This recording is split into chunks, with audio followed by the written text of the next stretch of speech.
نحمده ونصلي ونسلم على حبيبه الكريم أما بعد فأعوذ بالله من الشيطان الرجيم بسم الله الرحمن الرحيم إن الله لا يغفر أن يشرك به ويغفر ما دون ذلك لمن يشاء آمنت بالله صدق الله المولان العظيم وصدق رسوله النبي الكريم ونحن على ذلك لمن الشاهدين والشاكرين والحمد لله رب العالمين۔ کچھ عرض و معروض ہو اس سے قبل ہم اور آپ مل کر کے درود پاک پڑھنے میں صلی اللہ علیہ النبی الأمی وآلہ صلاۃ و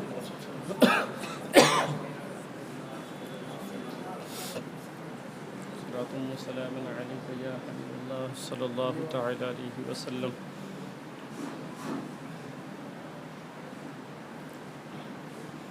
حضرات محترم، پچھلے جمعہ کو میں نے چند باتیں عرض کی تھیں، تھوڑی سی باتیں اور سننے کے بعد اپنے دل و دماغ میں جگہ دیں۔ آج جس موضوع کا میں انتخاب کر رہا ہوں وہ ہے شرک کیا ہے۔ آج کا جو موضوع ہمارا ہے وہ شرک کیا ہے، اس کی وجہ کیوں؟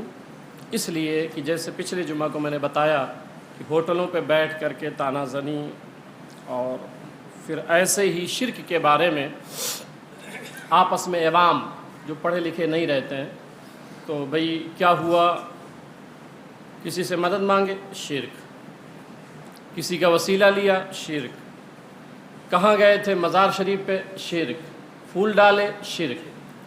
تو ہم نے اسی لیے اس کو آج موضوع بنایا کہ کیا جو عوام میں یا کم پڑھے لکھے لوگ جس نہج پر چل پڑے ہیں کہ شرک کیا ہے وہ سمجھتے نہیں ہیں، اصل میں وہ سمجھتے نہیں، اور میرا کام ہے سمجھانا، میرا کام ہے سمجھانا کیونکہ یہ چھوٹا موٹا لفظ نہیں ہے جو آپ بول جاتے ہیں، کسی بھی مسئلے پہ بول جاتے ہیں بھئی یہ شرک ہے، یہ شرک ہے، یہ شرک ہے۔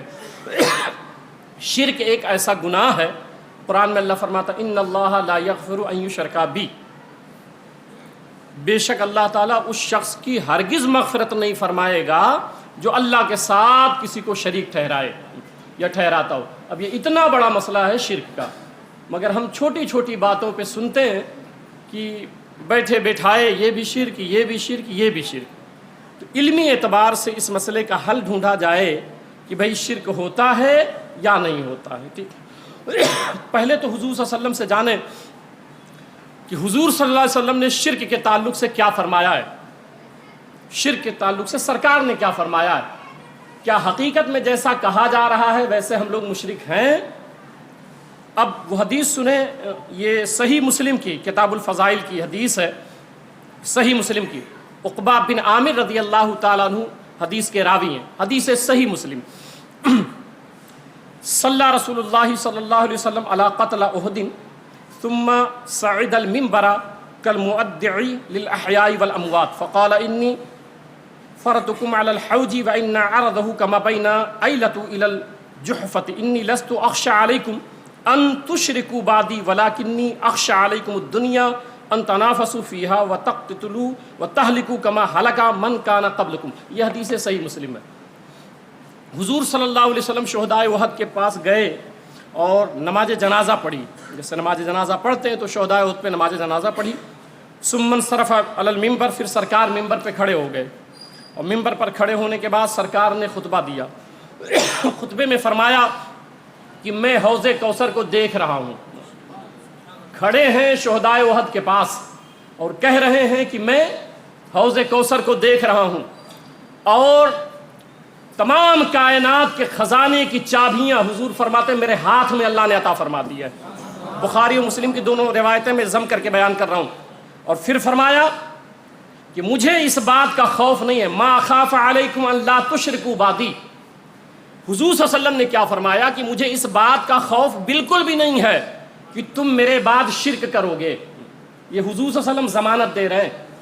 میں اس لفظ پہ سمجھا رہا ہوں جو آج شرک جو ہے، بیچارہ نماز پڑھ رہا ہے، روزے رکھ رہا ہے، اولیاء کرام کو مانتا ہے، بھئی مشرک ہے یہ۔ حضور صلی اللہ علیہ وسلم فرماتے ہیں اس بات کا مجھے خوف نہیں ہے کہ تم میرے بعد شرک کرو گے یا شرک میں مبتلا ہو جاؤ گے، تو جب سرکار یہ ضمانت دے چکے ہیں کہ میرے بعد شرک میں مبتلا نہیں ہوگے، تو ہم آپ کی مانیں کہ تاجدار کائنات کی مانیں؟ ہم آپ کی مانیں یا حضور صلی اللہ علیہ وسلم کی مانیں؟ اور حضور صلی اللہ علیہ وسلم کی بات حق ہے، حضور صلی اللہ علیہ وسلم کی بات حق ہے۔ اب اس کو کئی زاویے سے میں آپ کو سمجھاؤں گا۔ ہاں، یہ سرکار نے فرمایا کہ شرک کا تو خوف نہیں ہے، مگر مال و متاع کے لیے دنیاوی معاملات میں آپس میں فخر و مباحات کرو گے، آپس میں ایک دوسرے سے لڑو گے طلب دنیا کے لیے، مگر شرک کا خوف نہیں ہے۔ یہ بات سمجھ آ گئی آپ کو؟ اب چلیں، اصل مسئلہ بگڑا کہاں سے ہے اس کو لیتے ہیں، کہ مسئلہ بگڑا کہاں سے جو عوام کی زبان پہ آج شرک شرک آ رہا ہے۔ بگڑا یہاں سے ہے کہ شرک کی تو تعریف کی گئی ہے، دوسری طرف شرک کی جو تعریف کی گئی ہے وہ تعریف یہ کی گئی ہے کہ شرک کسے کہتے ہیں؟ اللہ کی ذات و صفات میں کسی کو شریک ٹھہرانا۔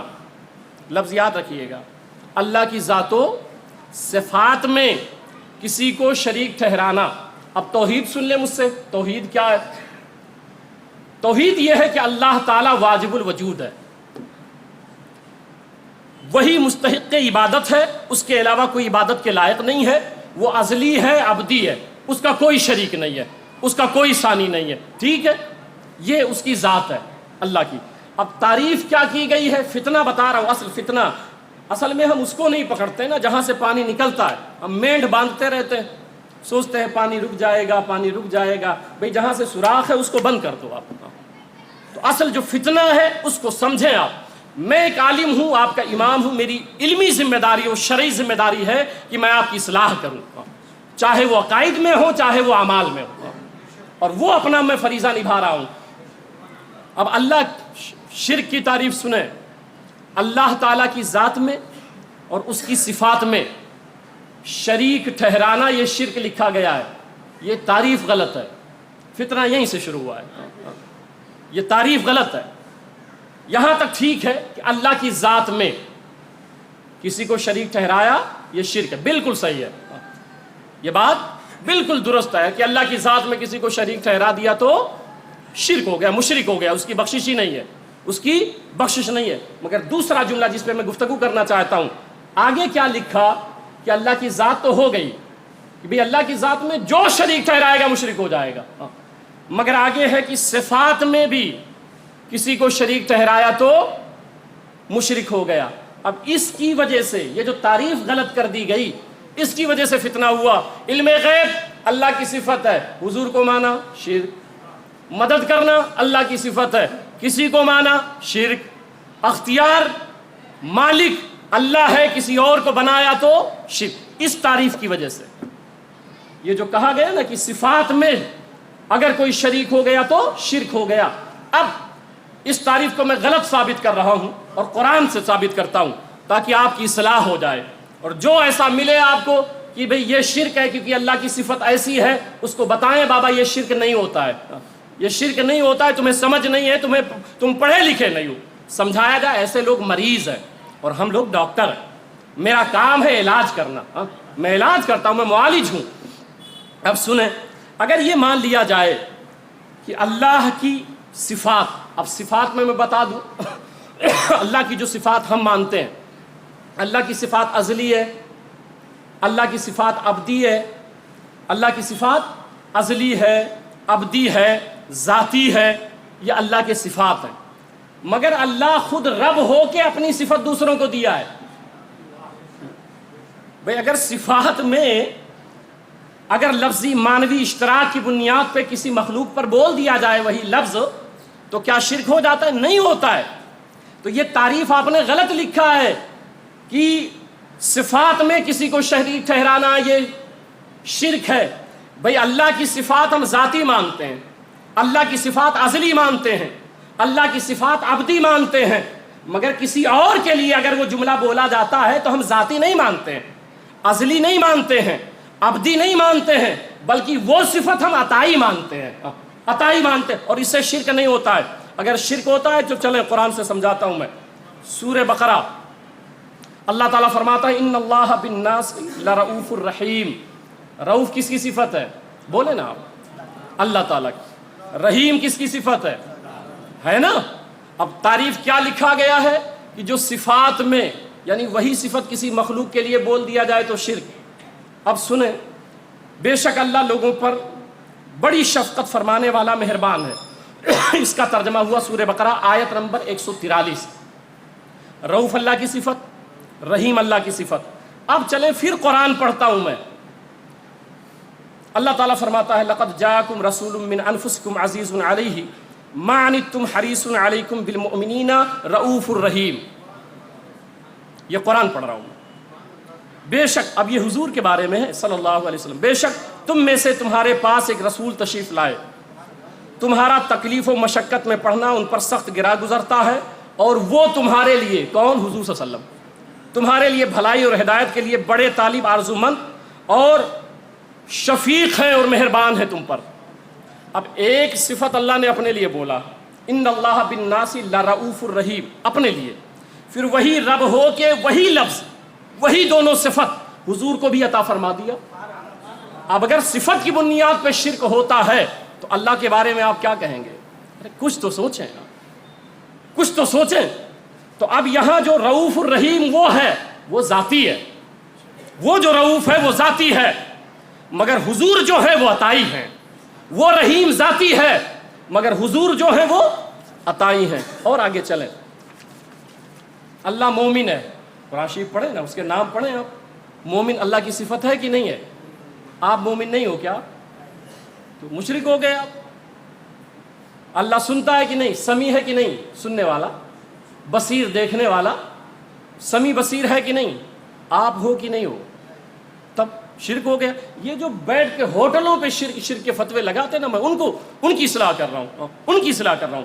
سمجھ نہیں رہتے کچھ بھی. اب ایک جگہ قرآن میں فرمایا فجعلناہ سمیعا بصیرا، یہ بندوں کے لیے، بس ہم نے اسے سننے والا دیکھنے والا بنایا ہے، اللہ نے فرمایا. اور پھر وہی لفظ انہ هو السمیع البصیر، بے شک وہ سننے والا اور دیکھنے والا ہے. سیم لفظ ہے، بندے کے لیے بھی ہے، اللہ کے لیے بھی ہے. اگر یہ شرک ہے تو پھر قرآن کیسے پڑھیں گے آپ؟ پھر آگے دیکھیں، یہ جو موت ہے، روح کون نکالتا ہے؟ ملکن موت نا، مگر موت دیتا کون ہے؟ اللہ تعالیٰ دیتا ہے نا. اب دیکھیں قرآن شریف پڑھیں. اللہ فرماتا ہے اللہ یتوفی الانفس حین موتها، اللہ تعالیٰ جانوں کو ان کی موت کے وقت قبض کر لیتا ہے. یہ اللہ نے کیا کہا؟ میں قبض کرتا ہوں. اللہ تعالیٰ نے فرمایا میں جانوں کو قبض کر لیتا ہوں. اب دوسری آیت پڑھیں، سورہ سجدہ آیت نمبر 532.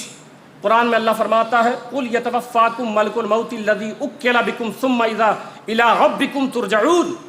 آپ فرما دیں کہ موت کا فرشتہ جو تم پر مقرر کیا گیا ہے تمہاری روح قبض کرتا ہے. پہلے آیت کیا تھی؟ اللہ کہتا ہے میں قبض کرتا ہوں. میں اشتراک سمجھا رہا ہوں آپ کو. اللہ فرماتا ہے میں قبض کرتا ہوں. پھر اسی قرآن میں اللہ فرماتا ہے ملکن موت روح نکالتے ہیں، وہ قبض کرتے ہیں. کیا یہ شرک ہو گیا؟ نہیں ہوا نا، شرک نہیں ہوا.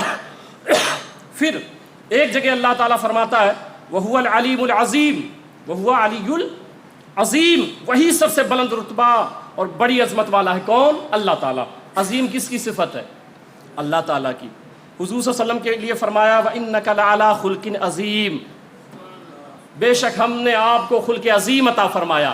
اب عظیم اللہ نے اپنے لیے بھی کہا ہے، عظیم حضور صلی اللہ علیہ وسلم کے لیے بھی کہا ہے، حضور صلی اللہ علیہ وسلم کے لیے کہا ہے. اب بتائیں یہ شرک ہو گیا؟ شرک نہیں ہوا ہے نا. یہی آج سمجھانا چاہ رہا ہوں کہ یہ جو باتیں ہوتی رہتی ہیں باہر، تو ان کو کم سے کم آپ سمجھا سکیں.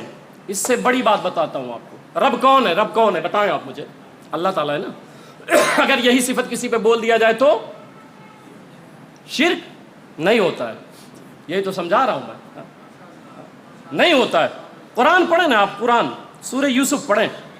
سورہ یوسف میں اللہ تعالیٰ نے فرمایا ہے جب حضرت یوسف علیہ السلام جیل میں تھے، جب جیل میں تھے اور 2 قیدی اور آئے تھے جنہوں نے خواب دیکھا تھا، تو وہ قرآن میں اللہ تعالیٰ نے فرمایا یا صاحبی السجن اما احدکما فیسقی ربہ خمرا، اے میرے قید خانے کے دونوں ساتھیوں. یوسف علیہ السلام نے خطاب فرمایا تھا تم میں سے ایک کے خواب کی تعبیر یہ ہے کہ وہ، اب یہاں ربز حضرت یوسف علیہ السلام نے لفظ استعمال فرمایا ہے فیسقی ربہ خمرا، کہ وہ شراب پلا رہا ہے اپنے رب کو. لفظ پڑھ رہا ہوں میں قرآن سے. فیسقی وہ سیراب کر رہا ہے، ربہ اپنے رب کو، خمرن شراب سے. اب یہاں رب سے مراد کون ہے بتائیں آپ سوچیں نا. اگر ہم غوث بول دیں تو واہ ویلا مچ جاتا ہے کہ غوث صرف اللہ تعالیٰ ہے، بقیہ کسی کو نہیں بول سکتے. مولا علی کو مولا بول دیں تو واہ ویلا مچ جاتا ہے، یار نہیں مولا صرف اللہ کے لیے بول سکتے ہیں. میں کہتا ہوں رب پہ بات کر رہا ہوں میں، کہ حضرت یوسف علیہ السلام کہہ رہے ہیں کہ میں دیکھ رہا ہوں کہ اپنے مربی یعنی بادشاہ، اب یہاں مصر کے بادشاہ کو یوسف علیہ السلام نے رب کہا ہے. یہ قرآن میں لفظ موجود ہے کہ شراب پلایا کرے گا. اور رہا دوسرا، جس نے سر پہ روٹیاں دیکھی ہیں، وہ 2 خواب دیکھے تھے جو بیان کیے تھے، میں ادھر نہیں جانا چاہتا ہوں وقت بچانے کے لیے. تو وہ پھانسی دے دیا جائے گا، پھر پرندے اس کے سر سے گوشت نوچ کر کھائیں گے. اب یہ جو لفظ ہے پھر آگے فرمایا، ایک ہی جگہ نہیں آیا ہے بلکہ پھر فرمایا ہے جب تم لوگ وہاں جانا، جب اپنے بادشاہ کے پاس جانا تو آپ کہتے ہیں کہ منہم اذکرنی عند ربک، اپنے رب سے میرا ذکر کرنا. کون کہہ رہا ہے؟ یوسف علیہ السلام. ان سے زیادہ توحید جانتے ہیں آپ، ان سے زیادہ اللہ کو ماننے والے ہیں آپ. عجیب تماشا ہے. اصل میں ہمارے ہاں کیا ہوا، اہل سنت میں وکیل ہم نے کمزور پکڑ لیے. کیس ہمارا الحمدللہ اہل سنت کا کیس بڑا زبردست ہے. آپ کبھی کہیں تو میں جمعہ میں آپ کو 1400 سال تک ہر صدی میں ہمارا امام کون ہوا ہے میں آپ کو بتا دوں. 1400 سال تک ہمارا یہ تسلسل ہے کہ فقہ کا امام کون تھا، اصول حدیث کا امام کون تھا، حدیث کا امام کون تھا، مجتہد کون تھا، مجدد کون تھا. ہر صدی کا جتنا کہیں 1400 سال تک میں گنا سکتا ہوں. ہمارا یہ تسلسل ہے، ہمارا یہ تسلسل ہے. تو پتہ چلا کہ اس سے شرک نہیں ہوتا ہے، صفات دینے سے شرک نہیں ہوتا ہے. اب جو خاص بات عرض کرنا چاہتا ہوں کہ یہ سب کرتا کون ہے، یہ جو شرک ہے. اور آپ کو ایک بات اور عرض کروں، وہ یہ کہ پہلا فتویٰ شرک والا کس نے دیا، پہلا فتویٰ شرک والا کس نے دیا وہ سنیں آپ. اصل مسئلہ یہ تھا کہ جب جنگ صفین ہوئی، یہ شرک کے جو رٹ لگا رہے ہیں، میں ان کو ایک حدیث سے حوالہ دے دیتا ہوں تاکہ یہ بند ہو جائے. مقصد یہ بند ہو جائے. آپ سمجھدار، آپ سمجھتے نہیں ہیں، آپ شریعت اور قرآن کو سمجھتے نہیں ہیں، ایسے بول جاتے ہیں. اب اگر آپ نے کسی کو مشرک کہہ دیا تو اگر وہ مشرک نہیں ہے تو آپ تو مشرک ہو گئے نا. تو کم سے کم زبان سنبھالا کریں نا، زبان سنبھالا کریں. اب دیکھیں حضور صلی اللہ علیہ وسلم، امام بخاری نے بھی اس کو روایت کیا ہے، میں ترجمہ پڑھ دیتا ہوں کیونکہ حضور صلی اللہ علیہ وسلم نے فرمایا بے شک مجھے جس چیز کا تم پر خدشہ ہے وہ ایک ایسا آدمی ہے جس نے قرآن پڑھا یہاں تک کہ جب اس پر اس قرآن کا جمال دیکھا گیا، اور اس وقت تک جب تک اللہ نے چاہا اسلام کی خاطر دوسروں کی پشت پناہی بھی کرتا تھا، پس وہ اس قرآن سے دور ہو گیا. پھر ایک دور ایسا آئے گا کہ وہ قرآن سے دور ہو گیا اور اس کو اپنی پشت کے پیچھے پھینک دیا اور اپنے پڑوسی پر تلوار لے کر چڑھ دوڑا اور اس پر شرک کا الزام لگایا، اس پر شرک کا الزام لگایا. اب جو لفظ ہے وَسَعَى عَلَى جَارِهِ بِالسَّيْفِ وَرَمَاهُ بِالشِّرْكِ، کہ وہ کیا رہے گا مسلمان، کلمہ پڑھے گا، قرآن پڑھے گا، مگر پھر ایسا آئے گا کہ ایک دن سب کچھ چھوڑ کر کے پڑوسی کو کہے گا یار تو مشرک ہو گیا. تو کدھر گیا تھا؟ اچھا مزار پہ گیا، جا ختم ہو گیا تیرا مسئلہ. تو نے فاتحہ کرا دیا. یہ فاتحہ وغیرہ ہم لوگ ضروری نہیں سمجھتے ہیں. اہل سنت میں ہم لوگ اس کو ضروریات دین نہیں سمجھتے ہیں. اس کی بنیاد پہ کوئی اسلام سے خارج یا اسلام میں نہیں آتا ہے. یہ ہمارا کوئی اتنا اہم مسئلہ نہیں ہے جس کو آج پیش کیا جا رہا ہے. تو سرکار فرماتے ہیں وہ ایسے شرک کے فتوے لگائے گا، یہ بھی مشرک، وہ بھی مشرک، یہ بھی مشرک. اب صحابی نے عرض کیا، لفظ پہ غور کریں، قل تو یا نبی اللہ، تو میں نے کہا یا رسول اللہ جو یہ شرک رٹ لگائے گا، یہ بھی شرک، یہ بھی شرک، یہ بھی شرک، ایہما اولا بالمشرک بالشرک المرئیمی ام الرامی قال بل الرامی. تو سرکار نے فرمایا یہ جو شرک کا فتویٰ لگا رہا ہے یہ مشرک ہوگا، یا جس پہ لگا رہا ہے وہ مشرک ہوگا. اب اس پہ تو خلاصہ ہی ہو گیا نا. سرکار علیہ السلام کے فرمان سے پورا خلاصہ ہی ہو رہا ہے کہ مشرک کون ہوگا. تو سرکار نے فرمایا وہ جس پہ الزام لگا رہا ہے نا وہ مشرک نہیں ہوگا، جو الزام لگا رہا ہے وہ مشرک ہو جائے گا. تو اہل سنت والوں تم لوگ خوش نصیب ہو.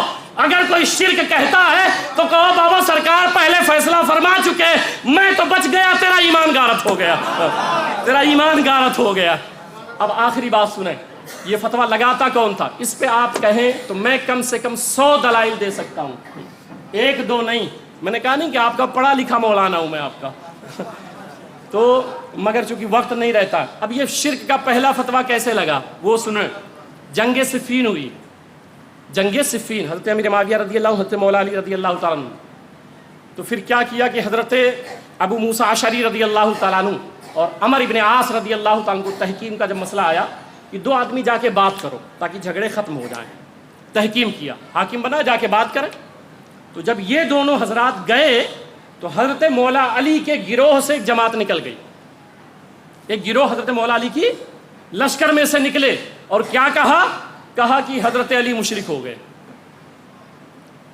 حضرت علی مشرک ہو گئے. کیوں؟ کہنے لگے انہوں نے بھی قرآن سے استدلال کیا تھا، وہ بھی قرآن ہی پڑھتے تھے، حضرت علی کے پیچھے نماز پڑھتے تھے. انہوں نے بھی قرآن کی آیت پیش کی کہ بھائی کیسے مشرک ہو گئے. جب پوچھا گیا بھائی کیسے مشرک ہو گئے، حضرت عبداللہ ابن عباس کو بھیجا اور کہا بھائی یہ جو خارجی ہیں یہ کہہ رہے ہیں کہ مولا علی بھی مشرک ہو گئے، حضرت امیر معاویہ بھی مشرک ہو گئے، فتویٰ لگا دیا حضرت علی پہ.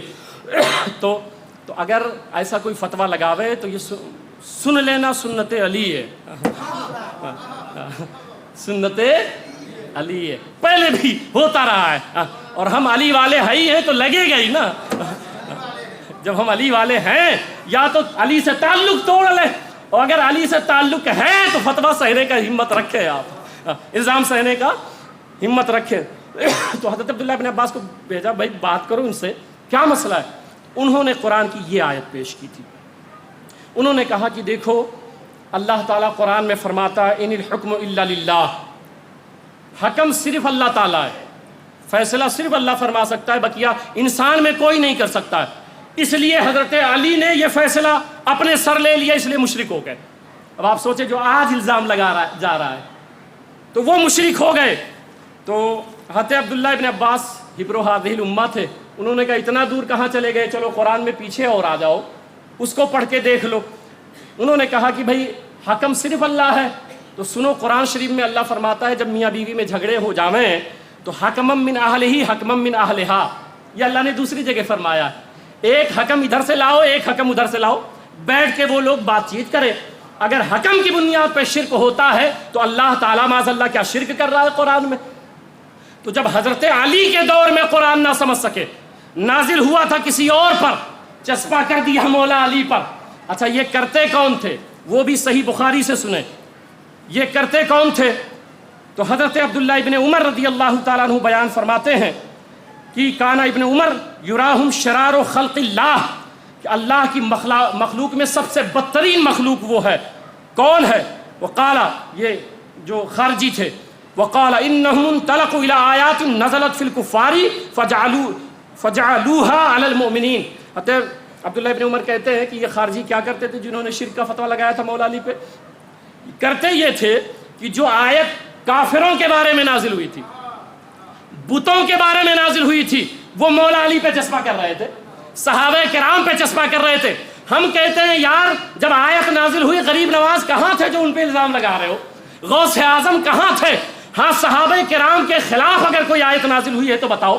وہاں آیتوں کا نزول صرف 2 طریق پر ہوتا تھا، یا تو کفار و مشرکین کے لیے ہوتا تھا یا تو مومنین کے لیے ہوا کرتا تھا. اور یہ جو آیتیں آپ پیش کرتے ہو قرآن کی، یہ بتوں کے بارے میں نازل ہوئی ہیں، یہ کفار و مشرکین کے بارے میں نازل ہوئی ہے. اب تم کو کچھ سمجھ نہیں ہے، تفسیر پڑھتے نہیں ہو، اس لیے جو ہے اٹانگ پٹانگ کرتے رہتے ہو. اٹانگ پٹانگ کہ مدد مانگ لیا تو شرک ہو گیا، یہ شرک ہو گیا، وہ شرک ہو گیا، اس طرح کی باتیں ہوتی رہتی ہیں. توبہ کریں، ایسے ذہنیات سے توبہ کر لیں اور صحیح راہ کی طرف آئیں. اور آخری بات، یہ سب چونکہ میرے پاس بہت دلائل رہتے ہیں مگر اتنا وقت نہیں رہتا ہے، اتنا وقت نہیں رہتا ہے. میں آپ کو 1-2 حوالے، صرف 1-2 حوالے، وقت ہو گیا ہے مگر 1-2 حوالے دے دیں، 1-2 حوالے لے لیں. وہ یہ جو آیت نازل ہوئی ہے نا کہ من ولی ولا شفاع، جس کا کوئی مددگار نہیں ہوگا، کوئی شفیع نہیں ہوگا، ہے نا، آیت ہے نا،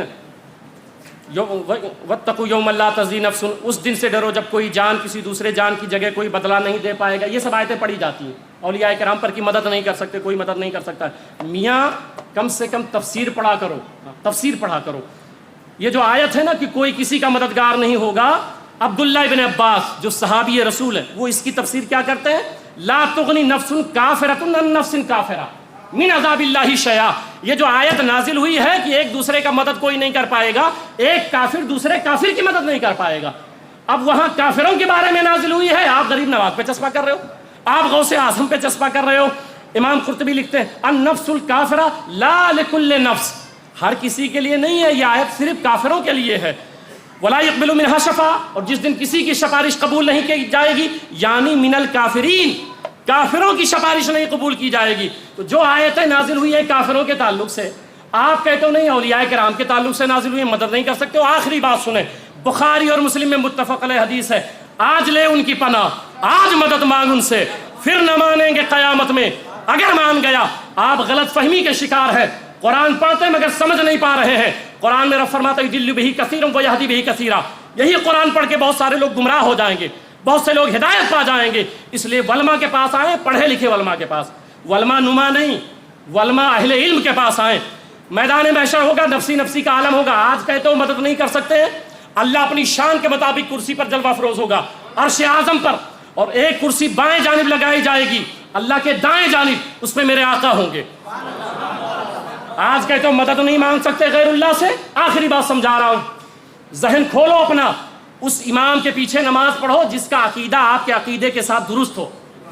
امام کا عقیدہ الگ ہے، آپ کا عقیدہ الگ ہے، نماز کیسے ہوگی آپ کی بھائی؟ کم سے کم نماز کے لیے عقیدہ امام کا تو آپ کے ساتھ ملنا چاہیے. وہاں کرسی لگائی جائے گی، میرے سرکار کھڑے ہوں گے. دو روایتیں ہیں، قودن ہے قیامن ہے. ایک روایت ہے کھڑے ہوں گے، ایک روایت ہوگی کہ روایت ہے کہ بیٹھے ہوں گے. اب چونکہ میں پڑھا لکھا ہوں نا تو اس لیے تطبیق کر دیتا ہوں، دونوں روایت صحیح ہے. کیسے؟ کیونکہ جب تک رب نہیں آئے گا کرسی خالی رہے گی تو حضور بندے ہیں اللہ کے، ادبن کھڑے ہوں گے، ادبن کھڑے ہوں گے. اور جب رب آ جائے گا کہے گا محبوب کیوں کھڑے ہو؟ عرض کریں گے مولا تیری تعظیم کے لیے. اللہ فرمائے گا تم جہاں بندے ہو میرے محبوب بھی ہو. عبدیت کھڑا کر دے گی، محبوبیت بیٹھا دے گی. محبوب بیٹھ جا.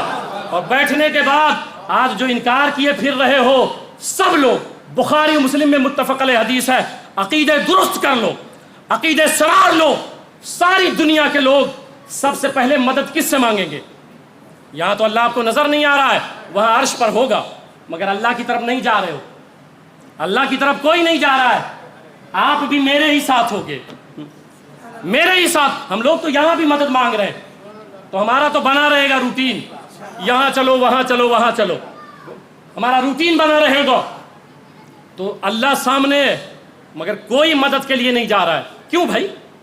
تو وہ شرک کا کھیل کھیلا جا رہا ہے محشر میں، شرک ہو رہا ہے. صحیح بخاری و مسلم میں حضرت آدم کے پاس جائیں گے، حضرت آدم علیہ السلام کہیں گے کہ ہماری مدد کریں. بخاری و مسلم کی متفق علیہ حدیث ہے. حضرت آدم توحید والے ہیں کہ نہیں ہیں، نبی ہیں کہ نہیں ہیں؟ ان کو کدھر بھیجنا چاہیے؟ اللہ کی طرف نا، اللہ کی طرف بھیجنا چاہیے. اللہ سامنے موجود ہے، مگر کہیں گے نا اذهبوا الى غیری، غیر اللہ کے پاس جاؤ، اللہ کے پاس نہیں. جبکہ بھیجنا چاہیے اللہ کے پاس. سب پھر پھرا کر کے جب جائیں گے تو دائیں جانب میرے آقا، اور کہیں گے اب ادھر اللہ ہے اپنی شان کے مطابق، کیونکہ وہ لامحدود ہے، اپنی شان کے مطابق. اب حضور کو بھیجنا چاہیے نہیں ادھر جاؤ. حضور کہیں گے انا لہا، میری طرف آؤ. اللہ کے سامنے یہ ہو رہا ہوگا. ارے شرک کے فتوے لگانے والوں اور مدد اولیاء پر چراغ پا ہونے والوں، محشر میں بغیر مدد کے تمہارا چارہ نہیں چلے گا، تمہیں بھی گھمایا جائے گا. اور اللہ جانتا تھا کہ تم ایسی حرکتیں کرو گے، اس لیے محشر قائم کرے گا اور کہے گا وہاں بچتے تھے، آج بچ کے بتاؤ آج کہاں جاؤ گے. اور پھر محبوب کے پاس آئیں گے اور حضور کہیں گے انا لہا، میری طرف آؤ. پھر سرکار سجدے میں جائیں گے، سجدے میں جائیں گے. رب فرمائے ارفع راسک، حبیب سر اٹھا، سر اٹھا. اب یہ عالمانہ ترجمہ تھا مگر عاشقانہ سنیں، صوفیانہ سنیں. اللہ فرمائے گا سر اٹھا، میں کہتا ہوں بھائی اللہ کو تو سجدہ پسند ہے نا، تو سر کیا اٹھا؟ اللہ فرمائے گا حبیب مکھڑا دکھا، چہرہ دکھا، اٹھایا مکھڑا نظر آیا، کہا اتنے ہزار کو بخش دیا ہے۔ وہ بخشش بھی مصطفیٰ کے مکھڑے پہ ہونی ہے۔ پھر کے گلی گلی تباہ، ٹھوکریں سب کی کھائے کیوں، دل کو جو عقل دے خدا، تیری گلی سے جائے کیوں۔